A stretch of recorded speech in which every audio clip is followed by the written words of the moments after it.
amigos, es un gusto darles la bienvenida a una nueva entrevista del Observatorio América Latina Asia-Pacífico.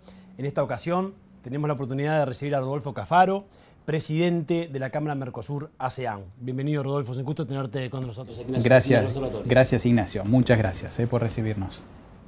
Rodolfo, en primer lugar quería saber cómo ha surgido la propuesta de crear lo que es a priori bastante original, porque estamos muy acostumbrados a las cámaras bilaterales, pero una cámara birregional es una idea ya de por sí original, y además una cámara birregional entre el Mercosur y la ASEAN, que es un mercado especialmente interesante para América Latina. ¿Cómo surge esto, Rodolfo? Bueno, Ignacio, gracias por la invitación.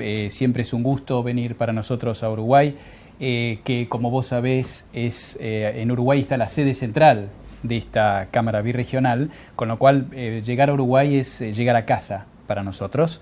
Estoy acompañado por Pete Verdult en este momento también, que es el presidente de la filial argentina. Ya esto vamos a comentarlo un poco cómo es la estructura de la MAC. Y es un gusto estar acá. El tema de la birregionalidad fue un tema que cuando comenzamos a hablarlo, surgió como un tema de innovación, en primer lugar. Sobre todo que cuando esta cámara se crea, uno de los objetivos era no repetir aquellas cosas que nosotros considerábamos que no era conveniente volver a replicar en el tiempo hacia una figura nueva como una birregional. La complementariedad y la potencialidad entre estas dos zonas, que es el Mercosur y la ASEAN, la ASEAN supera los 600 millones de habitantes, hizo o fundó las bases de esta idea de la birregionalidad. Hablando con los embajadores de la ASEAN, en primer lugar, sobre todo con Indonesia. Indonesia fue el que más apoyó la idea desde el inicio y después se sumaron las otras embajadas de la ASEAN. Interesante porque es un mercado además extremadamente importante para América Latina, lo va a ser en el futuro, mejor dicho. Más de 250 millones de habitantes, 17.000 islas, con una necesidad, con una demanda muy importante de productos que se producen en el Mercosur. Entonces, con el apoyo de Indonesia y seguido con el apoyo de Malasia, Vietnam, Filipinas, en fin, las 5 embajadas que están acá, Vietnam inclusive, que ya la nombré, surge la idea de una cámara birregional. En un primer momento, te diría, Ignacio, hubo un poco de escepticismo porque, claro, una figura nueva, la gente dice, pero ¿qué es esto? ¿Qué es esto de la birregionalidad? En realidad, la birregionalidad es como un paraguas que tiene que ver con tener una vista general y que nos permite una dinámica y un cruce. Eso es lo que permite la birregionalidad de países. De un lado, en el Mercosur hoy tenemos 5 países, del otro lado tenemos 10. Estamos hablando de un entrecruzamiento de 15 países.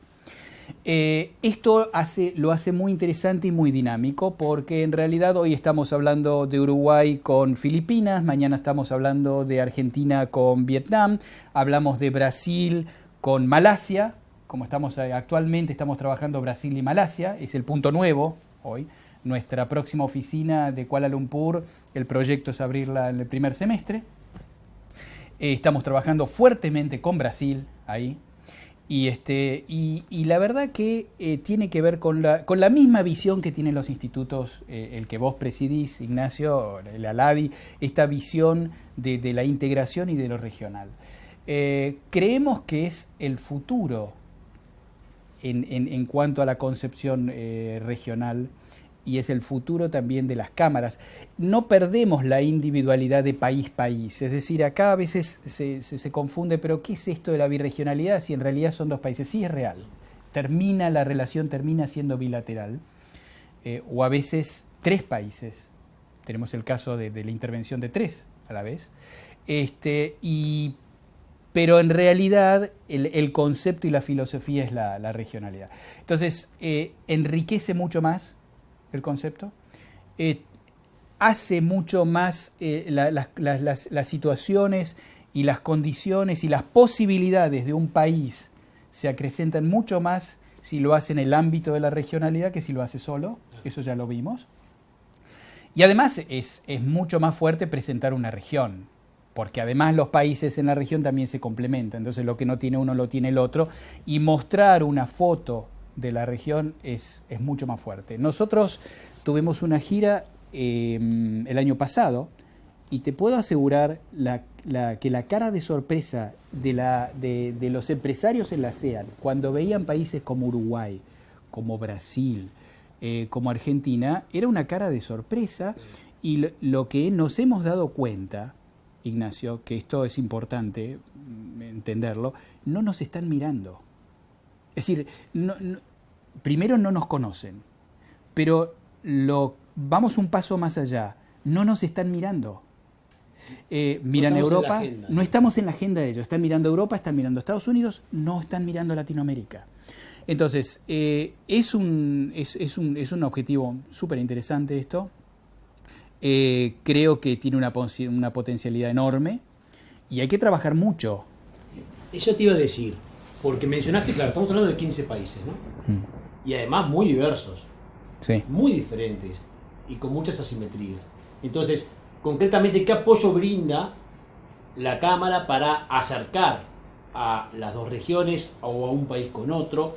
Porque se trata además de países, por ejemplo los de la ASEAN, que también tienen en algunos casos el nivel de proteccionismo muy alto. Entonces, ¿cómo opera la Cámara en ese sentido para acercar al empresario del Mercosur, o al de Brasil, o al de Paraguay, o al de Uruguay, o al de Venezuela, para entender un poco más? Porque esa brecha existe.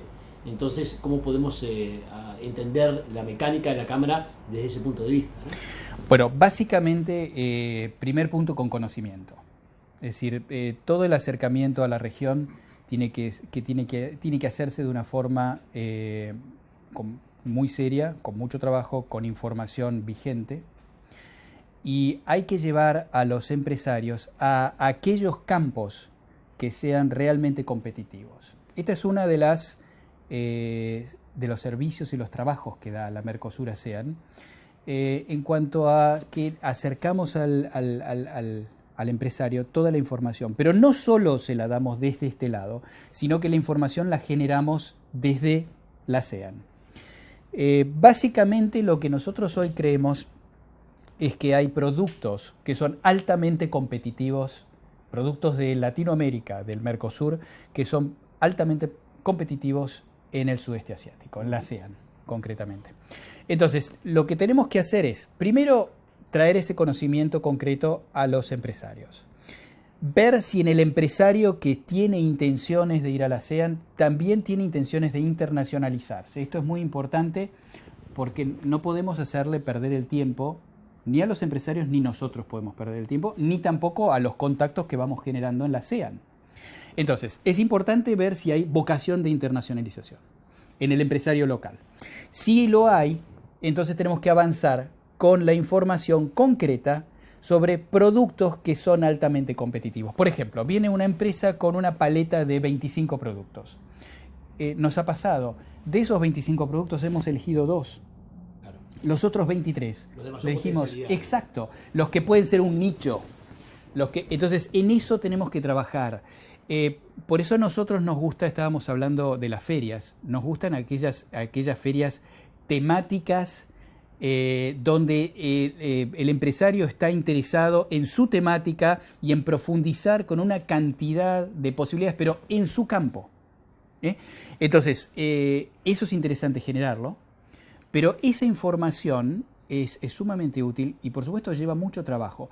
Pero es una de los métodos y de las herramientas que tenemos que utilizar para darle al empresario su primer paso. ¿Esto, no? Con respecto al perfil de los empresarios, porque me interesa mucho, parte de los resultados del foro que realizamos en el observatorio en Lima, en noviembre pasado, que sí, la Cámara participó, tú estuviste allí, sí. Los resultados de esa reunión, en definitiva, arrojaron que el empresario latinoamericano ve muy lejos a la ASEAN y que necesita más información. Entonces, que hay cierta dificultad para identificar oportunidades de negocios concretas. Entonces te pregunto, Rodolfo, ¿cuál es tu visión sobre el perfil de los empresarios del Mercosur con respecto a los de la ASEAN? ¿Hay coincidencias? ¿La forma de hacer negocios es realmente muy distinta? ¿Hay que quitarle un poco el miedo y lanzarse y conocer que de repente hay posibilidades de avanzar y que no se trata de una región que esté tan distante? ¿Cómo ves este tema de los perfiles empresariales? Bueno, primero, Ignacio, muy interesante lo que me decís porque es un tema a trabajar muchísimo y que hay que dedicarle una enorme energía en esto. Primero, con el tema de la distancia, yo te diría que se trata de un tema de bloqueo mental. La distancia es un tema de la distancia, es un tema mental. Muchas veces estábamos hablando que China está tan o más distante que la ASEAN y sin embargo los empresarios están dispuestos a hacer negocios con China. Comercial y mucho, digamos. Exactamente. Entonces, primer punto es un tema de bloqueo mental. Hay que explicarle a los empresarios qué es la ASEAN, dónde está la ASEAN. Por supuesto que tenemos que mejorar problemas de conectividad, que los tenemos, y de logística, y que son temas que tenemos que trabajar juntos, no solo la Cámara, esto es un tema también que a nivel oficial hay que mejorar. Y por supuesto que al mejorar los temas de conectividad se acerca mucho más la sensación. Pero primero que nada hay que tratar de correr este bloqueo mental de que la ASEAN está enormemente lejos y que entonces por esto no se pueden hacer los negocios. Lo que sí hay que comprender es el tema de las culturas y las formas de proceder. Entonces, en este campo tenemos que trabajar mucho porque el acercamiento tiene que ser a nivel cultural. No tiene que ver con las millas que nos separan Latinoamérica de la ASEAN, sino más bien la lejanía está en la forma de la cultura, en la forma de ser, en la forma de la filosofía de ver la vida, inclusive, que hace a la base de los negocios. A un empresario hay que explicarle a un empresario de Latinoamérica que los asiáticos y que la región de la ASEAN, que no escapa a la actitud y a la formación, a la filosofía de la Asia en general, son empresarios que necesitan su tiempo y su forma de conocimiento que es diferente a la nuestra. Siempre decimos que ellos tienen una forma espiralada, ¿no?, de relación. Entonces, en el centro de la espiral está el negocio. Uno tiene que llegar al centro. Pero ellos comienzan a dar toda una relación espiralada donde comienzan con temas personales, con temas familiares. Es muy normal que le preguntan cuántos hijos tienes y dónde se educan. Bueno, todo esto, y uno tiene la sensación que está perdiendo el tiempo, porque uno está 2 días en la ASEAN y dice, pero yo estoy acá para hacer un negocio, me están preguntando un montón de cosas. Es decir, hay que comprender todo. Va en contra de la ansiedad. Va en contra occidental, digamos. Occidental. Entonces, hay que comprender que esto tiene 2 razones. Una que tiene que ver con el respeto hacia la persona, que los asiáticos preguntan sobre aspectos personales, pero no por un tema de inmiscuirse en la vida privada, sino que por respeto. Si yo estoy hablando con Ignacio y me interesa saber cómo es la vida de Ignacio. Y generar confianza también. Y generar confianza. Cuando ellos detectan compatibilidad en toda esta forma espiralada, recién ahí comienzan a hablar del negocio. Y si ellos detectan en esta relación espiralada que no hay compatibilidad, uno ni se da cuenta, pero no va a hacer nunca más el negocio. Le van a sonreír, van a seguir siendo muy amables, pero el negocio no se va a hacer. O no se va a comenzar, porque una cosa es hacer el negocio, otra cosa es comenzarlo. El negocio se hace cuando se termina. Los productos, si son productos, no en el caso del know-how, se trasladan, se paga, se concreta la operación comercial y ahí se hizo el negocio. Hasta que se haga el negocio también hay un tramo, desde que se inicia hasta que se hace, por supuesto, y hay que transitar un íter ahí, que hay que saber cómo transitarlo, que no es igual. Y después mantenerlo. Es muy importante el contacto personal. No se puede hacer negocios con la ASEAN desde el escritorio.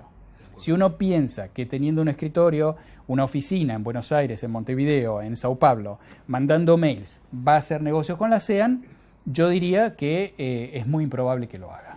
Bien interesante. Rodolfo, ¿qué visión tenés respecto, se habla bastante aquí, bueno, bastante se debería hablar un poquito más por el impacto que puede tener, pero igual de todas formas se está empezando a hablar un poquito más sobre la instalación de la Comunidad Económica de la ASEAN? ¿Qué efectos concretos está teniendo esto en la facilitación de negocios en la ASEAN? Ya se nota, porque esto arrancó en 2015, está cambiando, uno lo nota en los aeropuertos también, donde hay una propaganda muy firme de bienvenidos a la Comunidad Económica de la ASEAN, pero en términos de facilitación de negocios, ¿cómo lo ves? ¿Esto va realmente a terminar generando un mercado único entre los 10 miembros, lo que obviamente facilitaría mucho los negocios de América Latina, porque permitiría que ingresar por un país ya te habilita a todo el mercado de más de 600 millones de personas? Sin ninguna duda, Ignacio, ellos han transitado, ellos han tenido objetivos y ellos han cumplido, digamos, tienen cumplimiento político, vamos a hablar del cumplimiento político, del objetivo el 31 de diciembre de este año, como vos bien dijiste. 2015, ellos cierran un capítulo que es la comunidad económica. Si hoy estamos a 22 de febrero, se siente, yo te diría que muy poco, porque esto va a ir cerrando, va a ir iniciando otro proceso que no se lleva adelante en un mes. Hoy por hoy no lo estamos sintiendo todavía en el nivel que ellos, del objetivo de ellos, de que si un producto, por ejemplo, evidentemente esto va a acelerar mucho los tiempos. Nosotros estamos hoy colaborando con registraciones de productos de laboratorios en uno de los países de la ASEAN, y este proceso de unificación económica y de reconocimiento de los procesos en uno de los países de la ASEAN va a permitir que una vez que ese producto esté aprobado, esté el proceso terminado de uno de los países de la ASEAN, esa empresa pueda comercializar en otro país de la ASEAN, porque ese país ya reconoce el proceso que hizo en el otro. Esto es extraordinario, porque estamos hablando de acelerar tiempos de hasta 2 y 3 años. Y costos. Y costos, porque es el doble de costos. Entonces, hoy un producto de un laboratorio para que pueda estar aprobado en la FDA, en el caso de Filipinas, por ejemplo, que podemos hablar después de Filipinas, lleva 18 meses, 2 años, depende del producto. Una cosa si es un genérico, otra cosa si es un producto que tiene mayor complejidad, si es un producto de góndola. Es decir, si es un cosmético, por supuesto tiene menos procesos. Pero todo esto va a estar cumplido, es decir, si este laboratorio quiere vender en Vietnam y después quiere vender en Malasia, prácticamente con una aprobación muy corta, porque tampoco va a ser automático decir, bueno, ya está, pero no, hay que hacer una presentación, lo reconocen, pero no estamos hablando del mismo proceso que tuvo que hacer 2 años para un medicamento, por ejemplo.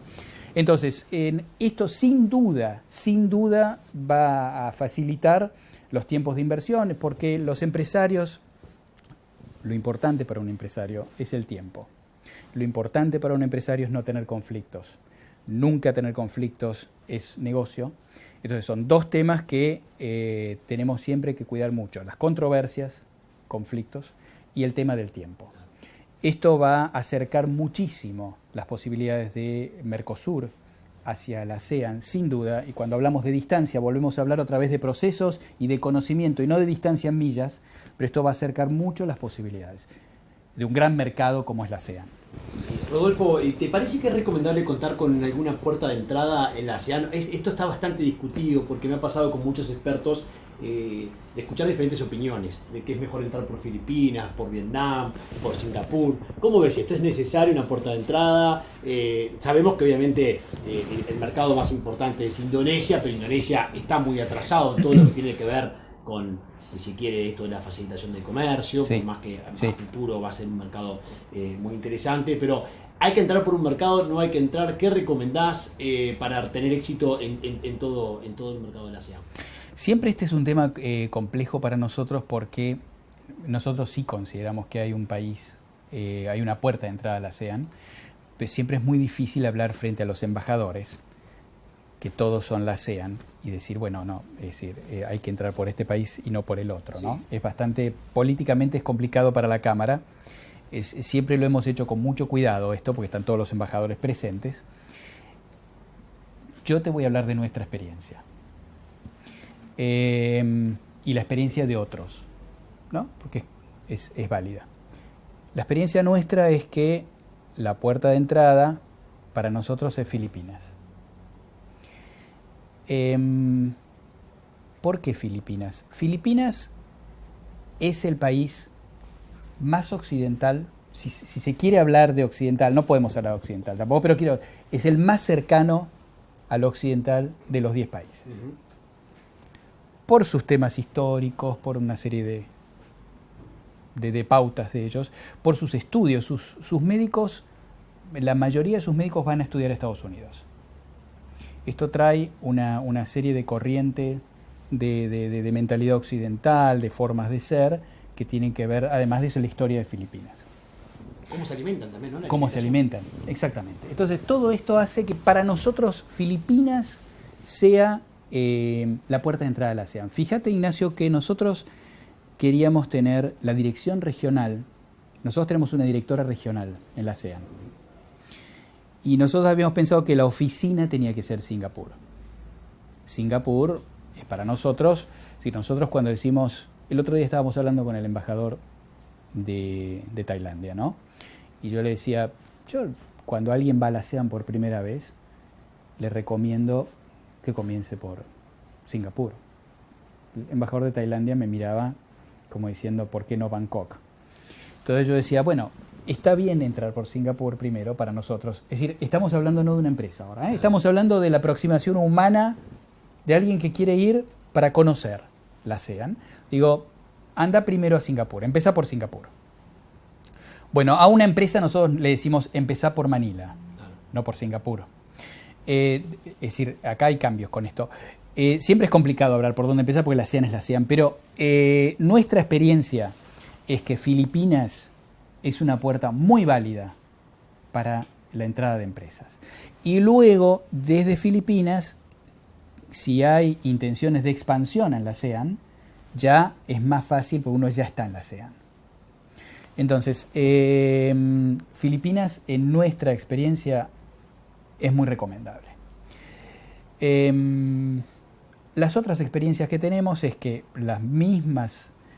con los mismos productos que nosotros estamos hoy trabajando y estamos entrando por Filipinas, hay otras personas que han intentado en otros países de la ASEAN y hoy todavía están todavía en las primeras etapas que nosotros ya superamos.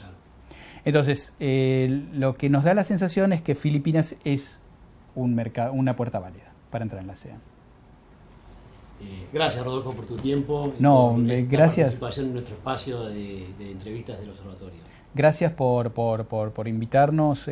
Para mí y para nosotros es un placer. No solo un placer, es un privilegio trabajar con ustedes. Muchas gracias, Rodolfo. Gracias. A todos ustedes, gracias por acompañarnos en esta nueva entrevista y hasta la próxima.